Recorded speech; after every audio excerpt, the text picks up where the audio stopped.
social media companies allowed all those video clips of Hillary saying that there was this was a fraud election. They allowed her clips to stay on, but the other side, the moment they said, no, this is, you're just talking about a conspiracy theory. So Hillary Clinton's, loss wasn't a conspiracy theory, but Trump's was a conspiracy theory. So which conspiracy theory is allowed and which one's not? Well, you're asking me social media policy. I'm going to punt on that one. I think the American people give social media too much of a hard time.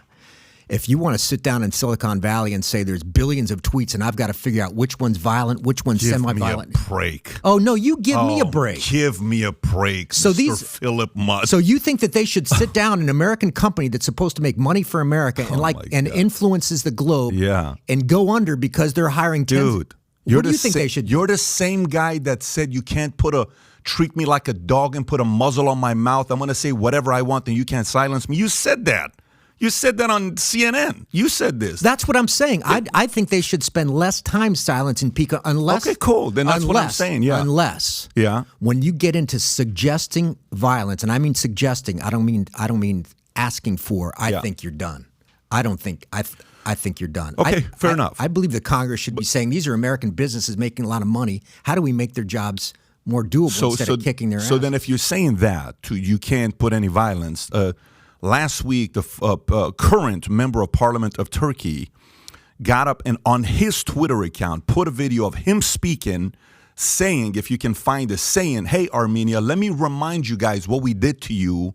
We're starting to lose patience to you. Don't make us, if we wanted to we can choose to make you disappear off of history and geography. That's genocide. That's genocide. And Twitter left it on. No, he should be off. Oh, so he should be off. In my opinion, because you're advocating violence. Well, then that's the part where, again, this is where people lose trust in organizations who say they're fair.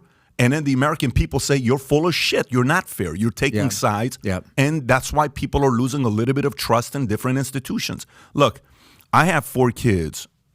Family, when you got kids, they'll come up to you and they'll say, you like him more. And you like her more. And you like this more. And you like that more. Look, I like to talk sports with my younger son, but I like to talk, weird topics of science and stuff like that with my oldest son. I just like to hang out with my oldest daughter because last time we took her out because, hurricane's hitting here, whatever. We took her out because we took the other guys to the Miami Dolphins game and whatever the game was, Buffalo Bills sick game. So she's like, hey, you're not spending time with us. We took her on a date. There's different things I like with everybody, but it's my job to try to stay as neutral as possible, whether I agree with one of them or not, right? In companies, same way. You have operations. Operations says, well, salespeople, they don't know shit. They're breaking everything.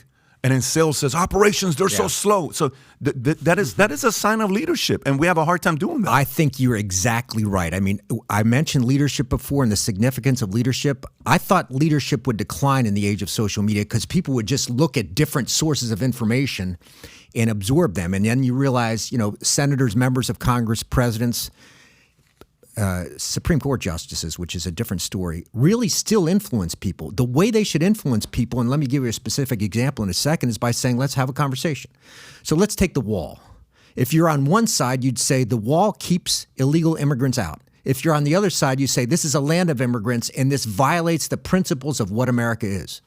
A conversation might be, let's talk to CBP, Customs and Border Patrol. Let's talk to immigration and say, are there parts of the border that are particularly susceptible to illegal immigrants that you have a difficult time policing that a wall makes sense on? And so let's say there's 120 miles where experts say, yeah, that would really be helpful. I would say, well, let's fund it.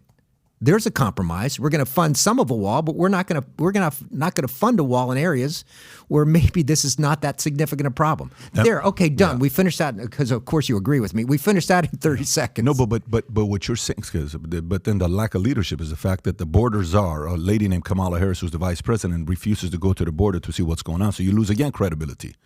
If you listen, what I said just a week ago, I said, I have so much respect for Nancy Pelosi. China tells you if you go to Taiwan, we're going to do this to you. She shows up, and then Azerbaijan and Turkey says, well, then she shows up to Armenia. Listen, salute. She's got some balls. I think she has more brass than Biden and Kamala combined. If you ask me, that's just. But to me is you don't have the audacity to show up to the border. Listen, of course the American people don't believe you. Even your own side doesn't believe what you're saying. You've lost credibility. Leadership is losing a lot of credibility right now in many different organizations. And it's not just all the way at the top at the White House, VP, FBI. It's a lot of different institutions. And by the way, I don't think that's good. You said something very interesting. I think you were talking about the January 6th, where you and Lemon were going back. I don't know who it was you were talking to, but the whole conversation was about the fact that this is not a good idea, the fact that we keep pushing it. The lady sitting to your right, I don't even know what she was saying. She was saying, no, we should continue to push this because maybe the more, and she's saying this to the host, maybe what's going to happen is if we keep doing this January 6th committee, Trump's going to get so upset that all of a sudden he's going to say something on national television. Or this was Cuomo, when Cuomo was doing it. You were with Cuomo with the girl sitting to your right. And then Cuomo's like, no, that's not the right reasons to do this. And then you say, I don't think we should do this because it's getting America to be more divided. We keep getting more divided, these games they're playing. So if you like this clip and you want to watch another one, click right here. And if you want to watch the entire podcast, click right here.